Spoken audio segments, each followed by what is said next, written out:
మీ business ఏదైనా మీ ఊర్లో promotion చేయాలంటే అది సుమన్ టీవీతోనే సాధ్యం. ఇప్పుడే సంప్రదించండి. హాయ్ హలో నమస్తే, వెల్కమ్ టు సుమన్ టీవీ. నేను మీ శివకుమారి. రాజ్యాంగ నిర్మాత బిఆర్ అంబేద్కర్ 68వ వర్ధంతి సందర్భంగా ఈ రోజు మనం కందుకూరు నియోజకవర్గం టీడీపీ పార్టీ ఆఫీస్ దగ్గర అయితే ఉన్నాం. సో ఇక్కడ కొంతమంది కార్యకర్తలు కలిసి చిన్న కార్యక్రమం అయితే జరుపుకున్నారు. ఒకసారి డాక్టర్ బిఆర్ అంబేద్కర్ యొక్క గొప్పతనం గురించి కార్యకర్తలు రెండు మాట్లాడి తెలుసుకున్నాం. రండి. మన ముందు అయితే టీడీపీ కార్యకర్తలు అయితే ఉన్నారు. ఒకసారి సార్ మాట్లాడి తెలుసుకున్నాం. నమస్తే సార్. నమస్కారం అమ్మా. సార్, ఈ రోజు డాక్టర్ బిఆర్ అంబేద్కర్ 68వ వర్ధంతి సందర్భంగా మీరు ఎలాంటి కార్యక్రమాలు చేస్తున్నారు సార్? మేడం, ఈ రోజున మనం చాలా అదృష్టవంతులు అని చెప్పుకోవాలి. దశ దిశ లేని టైంలో, స్వాతంత్రం పొందిన టైంలో రాజ్యాంగ నిర్మాత మనకు డాక్టర్ బిఆర్ అంబేద్కర్ గారు ఒక దారి చూపించి ఈ దేశ పరిపాలన కోసం దశ దిశ చూపించినటువంటి వ్యక్తి. వివిధ దేశాల రాజ్యాంగాలను పరిశీలించి ఒక కమిటీగా ఉండి ఆ కమిటీకి అధ్యక్షత వహిస్తూ భారతదేశ ప్రజలకు సుభిక్షమైన పరిపాలన అందించాలి, పేదరికం పోవాలి, అసమానతలు పోవాలి అనేటువంటి ఉద్దేశంతో రాజ్యాంగంలో మౌఖికంగా పౌరులకు హక్కులు కల్పించి ఏ విధంగా శాసనాల ద్వారా పరిపాలన కొనసాగించాలి, వాటికి దిశానిర్దేశం సూత్రాలన్నింటిని కూడా పొందుపరిచి లిఖిత రాజ్యాంగాన్ని ఇచ్చి భారతదేశ ప్రజలకు మహోపకారం చేశాడు అనేటువంటి విషయంలో అందరూ హర్షించదగిన పరిణామం ఇది. అలాంటి మేధావి గురించి ఈరోజు మనం చెప్పుకోవాలంటే చాలా ఆనందంగా, అదృష్టంగా భావిస్తూ సెలవు తీసుకుంటూ ఉన్నాను. Thank you sir. నా పేరు చదలవాడు కొండయ్య. సార్, డాక్టర్ అంబేద్కర్ గురించి చెప్పాలంటే మీరు ఈ మాటల్లో రెండు.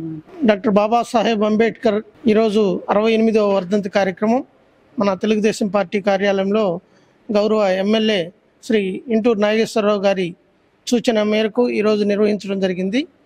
మనం అంబేద్కర్ గారి గురించి చెప్పాలంటే, అంబేద్కర్ గారు ఈ దేశ భౌగోళిక సామాజిక పరిస్థితులను అవగాహన చేసుకుని స్వదాగా అతను అనుభవించి వాటిని రాజ్యాంగ పరిషత్తులో చర్చించిన మీదట రాజ్యాంగ నిర్మాతగా మంచి లిఖిత రాజ్యాంగాన్ని పొందుపరిచి ఈ భారతదేశానికి రాజకీయ సమానత్వ హక్కుల్ని కల్పించే విషయంలో రాజ్యాంగంలో అనేక విషయాలను పొందుపరిచారు.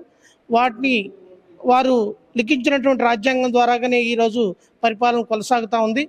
అందుకు వారికి మనం ఘనంగా నివాళులు అర్పించాల్సిన బాధ్యత ఎంతైనా ఉంది.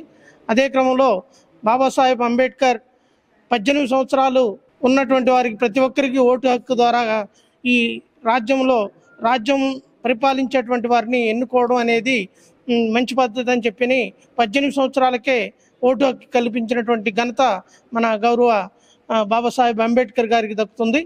వారు రాసినటువంటి రాజ్యాంగం అనుసరించి ఈరోజు తెలుగుదేశం పార్టీ అందరికీ అన్ని అవకాశాలు అందేలాగున రాజ్యాంగాన్ని అమలుపరుస్తూ ముందుకు పోతా ఉంది. గత ప్రభుత్వం మొత్తం కూడా అంబేద్కర్ రాజ్యాంగాన్ని కాకుండా రాజారెడ్డి రాజ్యాంగాన్ని అమలుపరిచి పేదలని, మధ్యతరగతి వాళ్ళని సమూలంగా నాశనం చేశారు. అలాంటి పరిస్థితుల నుంచి ఇప్పుడు మన గౌరవ ముఖ్యమంత్రి నారా చంద్రబాబు నాయుడు గారు అంబేద్కర్ రాజ్యాంగాన్ని మళ్ళీ కొనసాగిస్తూ అందరికీ అన్ని అవకాశాలు అందేలాగున వారు చర్యలు తీసుకుంటున్నారు.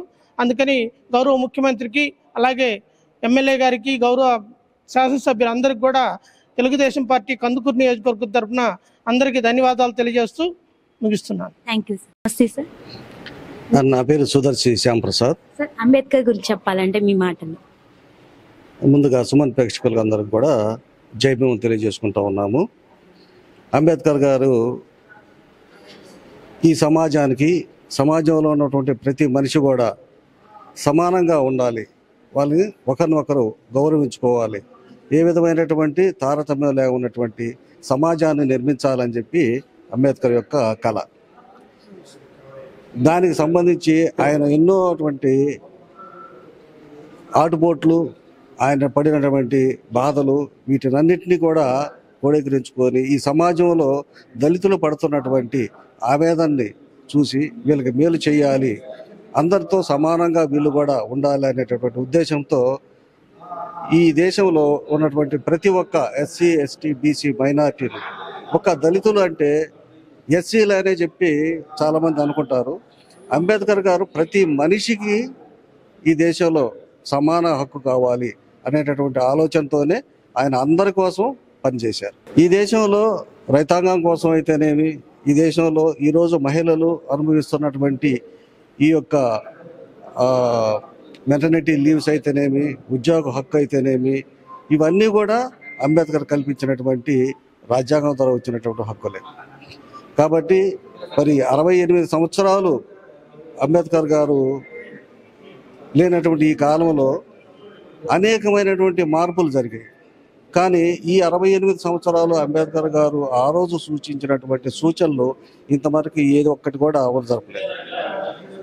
ఆ విధంగా అంబేద్కర్ గారు సూచించినటువంటి సూచనలు ఏవైతే ఉన్నాయో అవి దళితులందరూ కూడా అమలుపరిచినట్లయితే ఈరోజు ఈ రిజర్వేషన్ సమస్యలు అనేది ఉండేది కాదు. అందరూ కూడా సమానంగా అభివృద్ధి చెంది సమాజం మొత్తం కూడా ఒక తాటి మీద ఉండేటటువంటి అవకాశం కలిగి ఉండేది. కాబట్టి మరి అంబేద్కర్ గారు సూచించినటువంటి ఈ యొక్క సూచనలు మనం అందరం కూడా పాటించి ఆయన మార్గంలో, ఆయన ఆలోచనలకి, ఆయన సిద్ధాంతాలకు అనుగుణంగా మనం నడుచుకోవాలని చెప్పి అందరినీ కోరుకుంటూ ఉన్నాం. Thank you. జై భీమ్. సో చూసారు కదండి, కందుకూరు టీడీపీ కార్యకర్తల మాటలో ఒక అంబేద్కర్ గురించి, ఆయన గొప్పతనం గురించి మనం తెలుసుకున్నాం. సో ఆయన చేసిన ఎన్నో మంచితనాలను ఈ రోజు మళ్ళీ మనం గుర్తు చేసుకున్నాం. సో ప్రజెంట్ అయితే మన ఇంటూ నాగేశ్వర ఆఫీస్ దగ్గర అయితే ఎలాంటి కార్యక్రమాలు అయితే చేస్తున్నారు.